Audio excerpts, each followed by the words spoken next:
This is the first of a series of 3 short videos presenting the Attic inscriptions in the Fitzwilliam Museum, Cambridge. In it I discuss the 2 inscribed decrees of the Athenian Assembly in the collection, both of which date from the classical period. The sovereign decision-making body of classical Athens was the assembly of adult male citizens. And fortunately for historians, it was customary to inscribe some types of assembly decision or decree on stone. We have already looked at one assembly decree in the first of this series of videos, the decree in Petworth House, which honoured the girls who worked on the robe for the goddess Athena towards the end of the 2nd century BC. By that time, honorific decrees were the only type of decree that the Athenians normally inscribed on stone.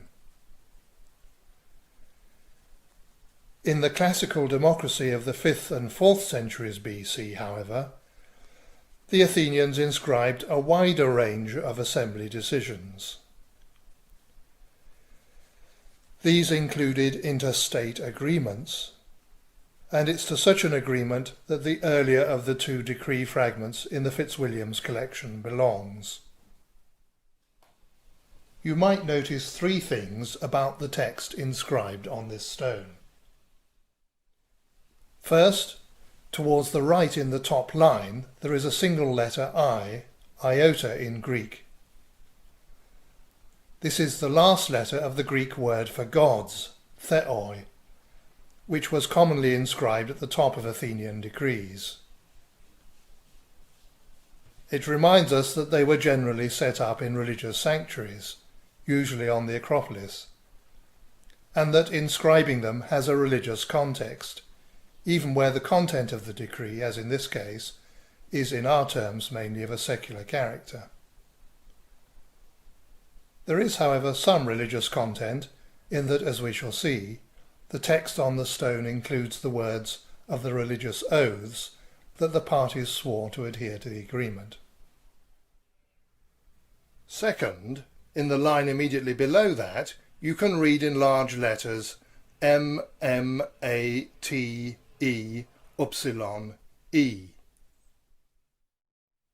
These letters have approximately the same sounds in Greek as they do in English, so matue. From the end of the Greek word egrammatue, which means was secretary. This is related to the word grammata in Greek, meaning letters or writings. In this sentence, the word was preceded by the name of the Secretary of the Council, who was in office when the decree was passed, and was responsible for having the decree inscribed on stone.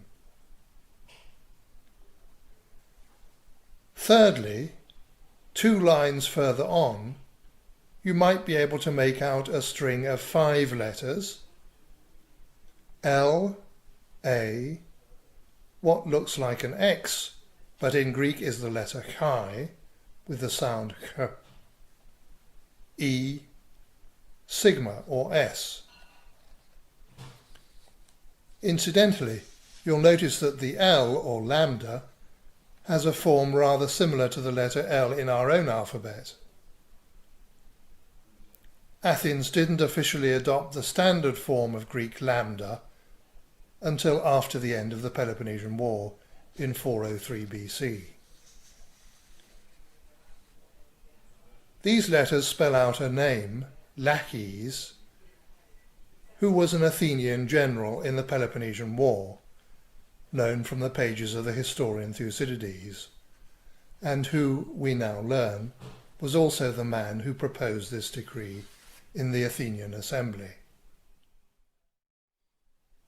4 other fragments, all of them now in the Epigraphical Museum, Athens, belong to the same inscription.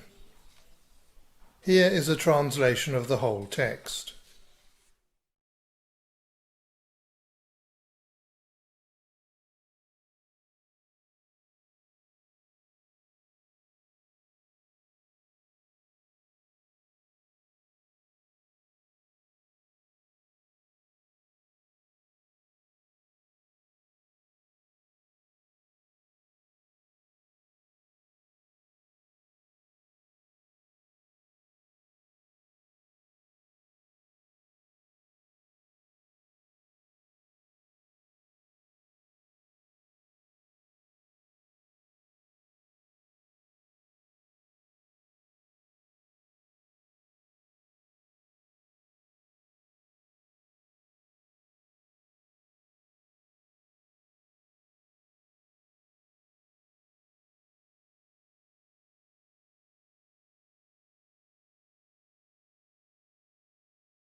This, then, is a formal agreement between Athens and Haliais, a city in the Peloponnese on the southern coast of the Argolid. It was a strategic location that, as we know from Thucydides, tended to be a focus of attention in the 5th century BC in periods of conflict between the alliances led by Athens and Sparta. Thucydides tells us that in the summer of 425 BC, the Athenians established a garrison in this region at Methana, and from there carried out raids on the territories of Haliais and other cities. It was probably under pressure of these raids that Haliais made this agreement with the Athenians, which can be dated to 4243 BC. Shortly after the agreement was made, in spring 423 BC, Athens and Sparta concluded a general truce, and we know from Thucydides that the proposer at Athens of the decree on the truce was the same general, Laches, who proposed our decree on the agreement with Haliais. And a year later, Laches was negotiator and co-signatory with Nicias of the Peace of Nicias, which marked the end of the first phase of the Peloponnesian War in 4221 BC. We don't know whether the Athenians actually got as far as establishing the garrison in Haliais, provided for in our decree, before the wider truce between Athens and Sparta took effect. Here is an image of the second Athenian decree fragment in the Fitzwilliams collection.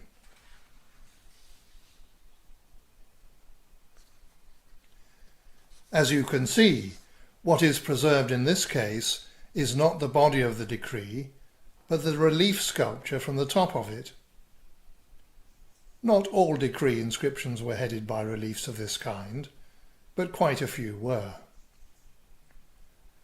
The relief depicts the goddess Athena to the left. Her name is inscribed above the top of her head. The space in the middle of the name was to accommodate the plume of her helmet, which would have been painted in. Her raised left hand will have clasped a spear, which was also originally painted in. The second figure, approaching Athena with his right arm raised in a gesture of respectful greeting, is a mature male in civilian dress. The label above him has been chipped away, but he probably represents Demos, a personification of the Athenian people. To the right stands a younger figure in military dress. The label above his head is partly preserved, and two possible readings of it have been suggested. But first, a word of explanation is needed about the circumstances of discovery of this inscription. This relief and the Haliais decree fragment were brought to Cambridge in 1801 by E.D. Clarke, a well-known Cambridge figure and traveller, who visited Athens at the same time as Lord Elgin's agents were collecting what became the Elgin marbles. Clarke claimed that he had found this relief not in Athens, but in Sigeion on the coast of Asia Minor in the Troad, and on that basis it was ingeniously suggested in the 1960s that the name inscribed above the figure was Protesilaos, a Greek hero of the Trojan Wars who was first to set foot on Trojan soil and paid for his courage with his life. In other cases, however, Clarke's provenances are demonstrably unreliable, and it's long been suspected that this fragment actually comes from Athens.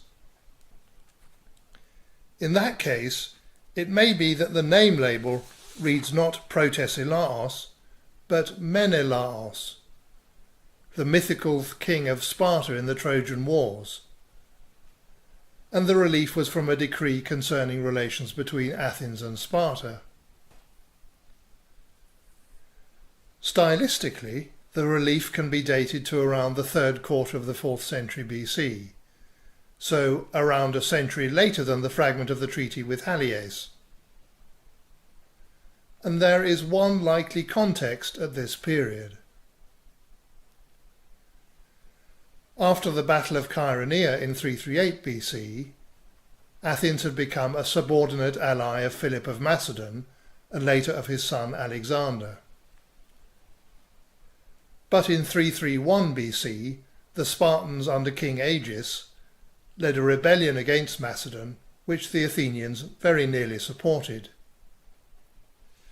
The Athenians are said to have been eager to send a naval contingent to support Agis, being thwarted only by the politician Demades' refusal to release the funding for the venture. In the event, Agis was defeated by Alexander's lieutenant in Europe, Antipater, at Megalopolis in the Peloponnese, probably in spring 330 BC.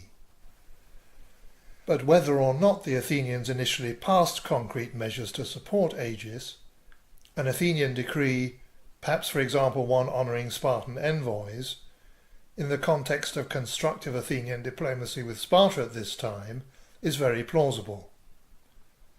And in such a decree, Sparta would very appropriately have been represented by Menelaos, a figure famous for his role in the Trojan Wars, a pan-Hellenic military endeavour in which Athens had also participated.